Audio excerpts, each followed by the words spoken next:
midis shqiptarëve të Maqedonisë janë vërtet njerëz të cilët gëzojnë të drejta dhe janë faktor shumë i rëndësishëm i ekzistencës dhe stabilitetit të vetë Maqedonisë. Shqiptarët kanë treguar që dinë të kontribuojnë në mënyrë të përgjegjshme për stabilitetin dhe ecurinë e Maqedonisë. Gjithashtu, institucionet e shtetit Maqedonas janë të obliguar të respektojnë marrëveshjet e arritura, veçanërisht marrëveshjen e Ohrit, për të dhënë të drejtat që meritojnë të gjithë frymën dhe gërmën e saj shqiptarëve,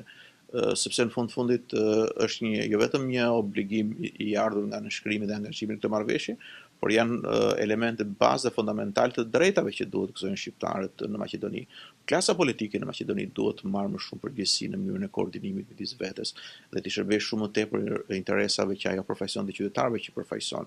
sesa interesave të ditës. Nuk ka asnjë dyshim që shqiptarët sot janë shumë herë më mirë nga ç'ishin para shumë vitesh dhe nuk mund të krahasohet kjo edhe me dekadat shkuara.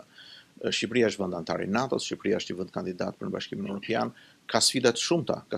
për të kaluar, ka përgjegjësi shumë të mëdha, në radh të parë tek klasa politike, tek njerëzit vendimmarrë, tek institucionet, pastaj edhe tek një lloj ndërgjegjësimi dhe të një maturimi më i madh shoqërisë në tërësi, e cila duhet të jetë ajo e cila duhet të dominojë dhe të orientojë edhe elitën politike apo në tërësi orientimin e vendimmarrjes në Shqipëri. Kosova gjithashtu është një vend i lirë, është një vend i pavarur, është një vend që ndërton të ardhmen e saj mbi bazën e vetëvendosjes, mbi bazën e